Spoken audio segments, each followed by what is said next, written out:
Hello বন্ধুরা, চলে এসেছি আজকে নতুন আরেকটি ভিডিও নিয়ে। আজকে কোকোকে নিয়ে যাচ্ছি। কোকোকে কোথায় নিয়ে যাচ্ছি? আজকে হলো ডগ শো ছিল, সেখানে নিয়ে যাচ্ছিলাম কোকোকে।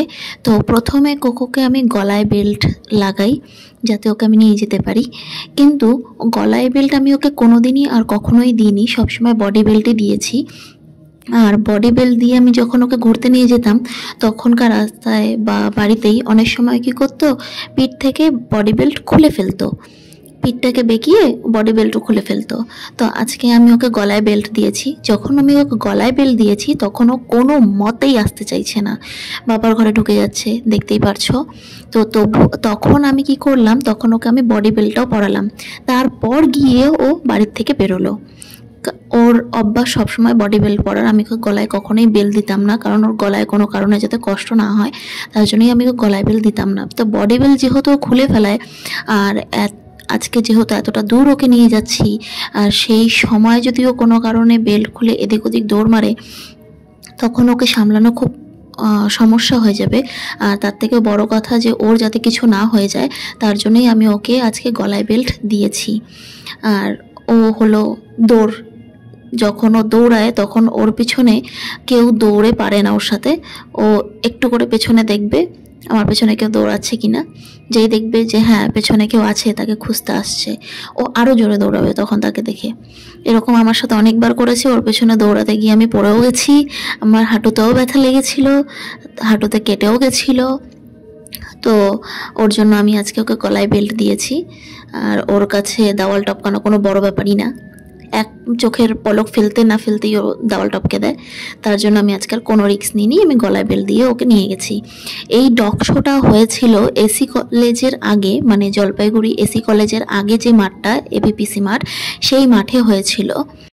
এখন অনেকেই বলবে যে আমরা পরের বছর তাহলে আমাদেরও ছানাপোনাকে নিয়ে যাব। নিয়ে আসতেই পারো, কোনো অসুবিধে নেই। তোমাদের একটা ফর্ম ফিল আপ করে নিতে হবে। ফর্ম ফিল আপ করে নেওয়ার পরে ফর্মের ফি হলো 600 টাকা। তো 600 টাকা দিয়ে তোমাকে ফর্মটা ফিল আপ করে নিতে হবে। তারপর ওরা তোমাকে ফর্মের কিছুটা অংশ ছিঁড়ে দিয়ে দিবে। সেই অংশটা তুমি নিজের কাছে রেখে দেবে। যখন তুমি ডগ শোতে তোমার ছানাপোনাকে নিয়ে যাবে, তখন কিন্তু গেটের সামনে সেই ফর্মের টুকরোটা তোমায় দিতে হবে। তখন তোমাদেরকে ওরা একটা নাম্বার দেবে, সেই নাম্বারটা তোমরা নিজের হাতেও বাঁধতে পারো বা তোমাদের ছানাপোনার গলায় বা হাতেও বাঁধতে পারো, কোনো অসুবিধা নেই। আমাকে এই প্রোগ্রামের জন্য ফর্ম দিয়েছে কোকোর চিকিৎসক ডাক্তার বুবাইদাকে অনেকে শুভঙ্কর দা নামেও চেনে, তার জন্য আমি দুটা নামই বললাম, কারণ বুবাইদার ভালো নাম হলো শুভঙ্কর সরকার। এই দেখো বুবাইদা কোকোকে একটু আদর করে দিচ্ছে। বুবাইদা খুব ফ্রেন্ডলি স্বভাবের। কোকোর যখনই কোনো কিছু হয় বা ইঞ্জেকশন দেওয়ার হয় বা কোনো কিছু প্রবলেম হয়, স্কিন প্রবলেম হোক বা কোনো কারণে শরীরে অন্যান্য কোনো অসুস্থতা বা কোনো কিছু, আমি সবার আগে বুবাইদাকেই ফোন করি আর বুবাইদাকেই সবসময় ডাকি, আমি অন্য কাউকে ডাকি না। কারণ আমার কোকোর সাথেই, মানে কোকো যখন ছোট ছিল তখন আমার আরেকটা ডগ ছিল, তার নাম বিট্টু। তো ওর পার্বো হয়েছিল, আমি তখন বিট্টুকে আমি পশু চিকিৎসালয়ে নিয়ে যাই। সেখান থেকে এক ডাক্তার এসে আমার বাড়িতে বিট্টুর চিকিৎসা করে, কিন্তু তার চিকিৎসা চলাকালীন 2 দিন পরে আমার বিট্টু মারা যায়। তো সেই ডাক্তারের প্রতি আমার মন উঠে গেছিলো, তার জন্য তাকে আমি কখনোই আর ডাকিনি। আমার কোকোর যখন পার্বো হয় তখন আমি সুমনকে বলেছিলাম একটা ভালো ডাক্তারের খোঁজ দিতে। তো সুমনেরই এক ভাইয়ের চেনা পরিচিত দ্বারায় আমি বুবাইদার খোঁজ পাই। তো বুবাইদাকেই ডাকি। বুবাইদাকে ডেকে আমি দেখি যে বুবাইদার চিকিৎসায় কোকো সবসময় সুস্থ হয়ে ওঠে, তাই আমি বুবাইদাকেই সবসময় ডাকি। তো কেউ যদি পশু চিকিৎসার জন্য কোনো ডাক্তারের খোঁজ চাও, আমি বলবো বুবাইদা বেস্ট। এখন অনেকে বলবে ডগ শোতে নিয়ে গেছে, নিজের কুকুরকে দিয়ে লাফাঝাপি করাচ্ছে, দৌড় করাচ্ছে, আবার বলে কুকুরকে ভালোবাসে। কিন্তু আমি তাদের উদ্দেশ্যে একটা কথা বলবো, নিজেদের বাচ্চা কাচ্চারাও স্কুলে যখন পড়ে তখনকার তাদের পিটি ক্লাস হয় এবং বাৎসরিক অনুষ্ঠানে তাদেরও কিন্তু খেলাধুলো হয়, তখন কিন্তু তাদেরও লং জাম্প দিতে বলে, হাই জাম্প দিতে বলে, দৌড় দিতে বলে, এই সমস্ত কিছু দিতে বলে। তো আমাদের বাচ্চারা যদি এই সমস্ত কিছু করতে পারে, তো আমাদের পেটরাও তো আমাদের কাছে বাচ্চাই, তারা কেন করতে পারবে না? আর তাদেরকে আমরা কেন নিয়ে যাব না? এই একটা দিনই তো থাকে যে তারা সবার সাথে মিশতে পারে, সবারকে দেখতে পারে, একটু বাইরে যেতে পারে, একটু খেলাধুলা করতে পারে, একটা খোলা মাঠ পায় দৌড়ানোর জন্য। তার জন্য আমি বলবো, যারা নিজেদের পেটকে ভালোবাসে, পেট প্যারেন্টস হিসেবে প্রত্যেকটা প্যারেন্টসেরই কিন্তু এটা করা উচিত যে এই একটা দিন যতই কাজ থাকুক একটু ছুটি নিয়ে তাদেরকে নিয়ে যাওয়া উচিত, তাদেরকে একটু আনন্দ দেওয়া উচিত। তাতে তারা কিছু হতে পারুক আর চাই না পারুক, তাতে কি যায় আসে, একটু আনন্দ তো পাচ্ছে। এই প্রোগ্রামটি করেছে হেলদি হ্যাভেন। হেলদি হ্যাভেন ওষুধের দোকানটি হলো জলপাইগুড়ি টাউন স্টেশন এলাকায়, যেখানে আগে গোপালপুর হাউস ইলেকট্রিক অফিসটি ছিল, ঠিক তার সামনের দিকে দেখলেই তোমরা পেয়ে যাবে হেলদি হ্যাভেন ওষুধের দোকানটি। এই ওষুধের দোকানে তোমরা খুব অল্প দামে কুকুরের বিভিন্ন রকম ওষুধ তোমরা পেয়ে যাবে, এমনকি খাবারের প্যাকেটও সেখানে পেয়ে যাবে। এই দেখো আমার কোকো আর ইনার কাণ্ড। উনি একটু আমার কোকোকে গরম দেখিয়েছে, তা আমার কোকোও কম না, ও গ গ গ গ সারাক্ষণ ওকে গরম দেখিয়েই যাচ্ছে। সুমন ওকে বললো বসতে, তো বসলো, কিছুক্ষণ বসলো। তো সুমন ওকে চুপ করে রাখার জন্য ওর মাথায় একটু পরপর হাত বুলিয়ে দিচ্ছে যাতে ও শান্ত হয়, ঝগড়া না করে। এই দেখো ও আবার অন্যদের দেখে চিৎকার করছে। তো এই দেখো আমরা বসে গেলাম, কোকোর আদর খাওয়ার টাইম এটা। এই দেখো সবার কাছে, সত্যি কথা বলতে এই প্রোগ্রামটায় নিয়ে যাওয়ার সময় না আমি খুব একটু ভয় পাচ্ছিলাম যে কোকোকে সবাই পছন্দ করবে কি না, বা কোকো সবাইকে পছন্দ করবে কি না, বা ও সবাইকে ভালোবাসতে পারবে কি না, বা ওকে সবাই ভালোবাসবে কি না, এই নিয়ে আমি একটু চিন্তিত ছিলাম। আর কোকোকে আমি কখনোই কোনো ট্রেনিং দিইনি, আমি বুঝতে পারছিলাম না যে ও সবার মাঝে গিয়ে কেমন বিহেভিয়ার করবে। এমনিতে তো ও খুব মিশুকি, বাড়িতে যেই মানুষই আসুক না কেন তার কাছে কোকো নিজেই যাবে।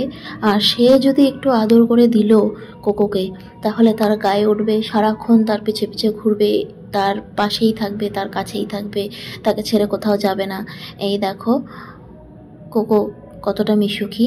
শুধু কোকো বলে বলবো না, এখানে যত ছানাপোনা ছোট বাচ্চা এসেছে, ছোট বাচ্চা মানে বুঝতেই পারছো আমি কাদের কথা বলছি, এসেছে, তারা সবাই মিশুকি।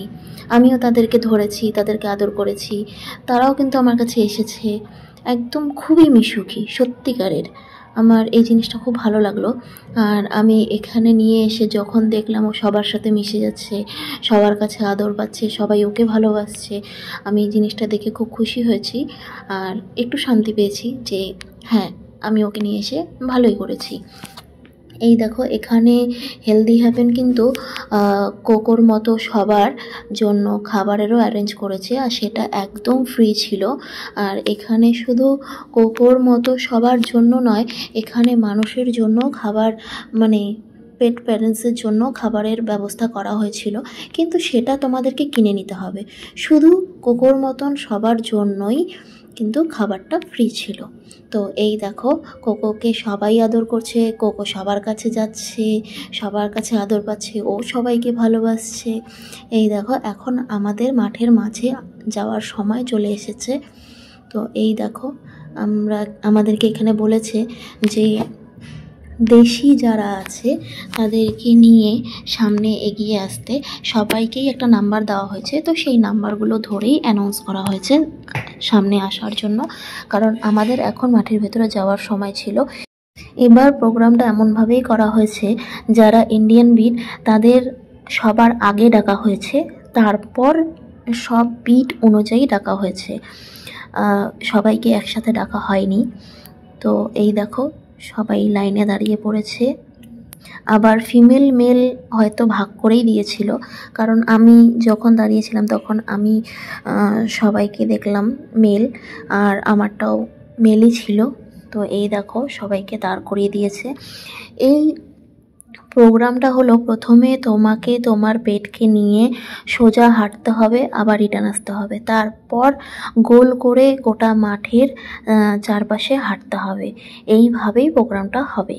তারপর সবাই যার যার পেটকে নিয়ে একটা রাউন্ড করে ঘুরে আসবে।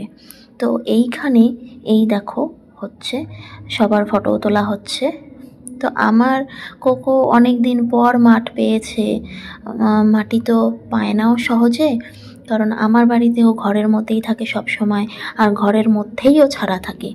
আমি ওকে বাড়ির বাইরেও খুব একটা বের করি না, কারণ যখন আমি ওকে বডি বেল পরিয়ে বার করি ও বের হয়, খুব আনন্দের সঙ্গে বের হয়, ঘুরে খুব আনন্দের সঙ্গে। কিন্তু যখন বাড়ি ফিরে আসার ব্যাপার হয় তখন উনি আসতে চায় না। আবার অনেক সময় যদি আমি ওকে জোর করেও নিয়ে আসতে চাই তখন কী করে, বডি বেল কোনো কারণে খুলে রাস্তার মধ্যে দৌড় মারে। আর ও এত দৌড়ায় যে আমি ওর সাথে দৌড়ে পেরে উঠবো না, কখনোই না। আমি সত্যি কথা বলতে আমি নিজের স্কুলের যে স্পোর্টসগুলো হয় সেগুলোতে খুব জোর হলো আমি 1-2 বার দৌড়েছি, আর এটা খুব হাস্যকর শুনতে লাগবে, কিন্তু হ্যাঁ সত্যি কথা এটাই যে আমি লাস্টের দিক থেকে ফার্স্ট হয়েছি। কোনোদিনও ফার্স্ট হতে পারিনি। ফার্স্ট হওয়া তো দূরের কথা, আমি সেকেন্ড, থার্ড, ফোর্থ, ফিফথ কোনো লিস্টেই আসিনি, আমি লাস্টের দিক থেকে ফার্স্ট হয়েছিলাম সবসময়। তো এই দেখো এবার আমার কোকোর পালা। এই দেখো এটা হলো সোজা হাঁটা, মানে সোজা হেঁটে আবার ওকে সোজা হেঁটে হেঁটেই নিয়ে আসতে হবে নিজের জায়গায়। এরপর হলো ওকে সোজা হেঁটে মাঠের চারপাশ দিয়ে ঘোরাতে হবে। তো জাজেসরা যারা ছিল তারা বলেছিল যে কোকোকে বাঁ পাশ দিয়ে ঘোরাতে, আর আমি যেই জায়গাটা একটু ভুল করে ফেলেছি, আমার মাথা থেকে বেরিয়ে গেছিলো যে ওকে বাঁ পাশ দিয়ে ঘোরাতে হবে। ও আমার ডান পাশে চলে আসছে, তো আমি ওকে ডান পাশ দিয়েই ঘুরিয়ে নিয়েছি, কারণ আমি জিনিসটা ভুলে গেছিলাম যে বাঁ পাশ দিয়ে ওকে নিয়ে যেতে হবে। কারণ বাড়িতে ও যখনই থাকে আর যখনই আমি ওকে এমনিও ঘোরাতে নিয়ে যাই, ও যেদিকে যেতে চায় আমি সেদিকে নিয়ে যাই, যে পাশে থাকতে চায় আমি সে পাশেই নিয়ে যাই। আর ও একটু পরপর কী করে, সাইড চেঞ্জ করে, একবার ডান পাশে যায় একবার বাঁ পাশে যায়, এরকম করে। তো আমি এই মাঠেও তাই, যেটা অভ্যাস বলে। সব সময় মানুষ যেভাবে চলে, পশু যেভাবে চলে, সে যেখানেই যাক সে সেইভাবেই চলবে। তো আমার কোকোর ক্ষেত্রে আর আমার ক্ষেত্রেও এটাই হয়েছে। ও বারবার সাইড চেঞ্জ করছিল, আর ও যেই সাইড দিয়ে যাচ্ছিল আমি ওকে সেই সাইড দিয়ে নিয়ে যাচ্ছিলাম। তো এই দেখো এবার সবার পেটকে নিয়ে এক রাউন্ড করা হচ্ছে মাঠের। এই দেখো দেখতে পাচ্ছ, এভাবে ঘুরে যে যেখানে দাঁড়িয়েছিল তাকে সেখানেই দাঁড়াতে হবে। আমার কোকো পার্টিসিপেট প্রাইজটি পেয়েছে। প্রোগ্রামে এসে আমার খুব ভালো লাগলো, আমার কোকো খুব আনন্দ করেছে। সারাদিন, অনেক দিন পর ও মাঠ পেয়েছে, সারা দিন ও মাটিতে খেলেছে। ওকে খাবার দিয়েছিলাম দুপুরবেলায়, তাও কিন্তু ও খায়নি। ও সম্পূর্ণ টাইম মাঠের মধ্যে কাটিয়েছে, মাটির মধ্যে শুয়ে গড়াগড়ি করেছে, মাটি দিয়ে খেলেছে, সবার সাথে মিশেছে, সবার ভালোবাসা পেয়েছে, সবাইকে ভালোবাসা দিয়েছে। এটাতেই আমি খুব খুশি। তো ভিডিওটি যদি তোমাদের ভালো লেগে থাকে ফলো, লাইক, কমেন্ট, শেয়ার করো। আর যদি ইউটিউব চ্যানেল থেকে দেখে থাকো তবে সাবস্ক্রাইব করো। টাটা, দেখা হবে পরের ভিডিও।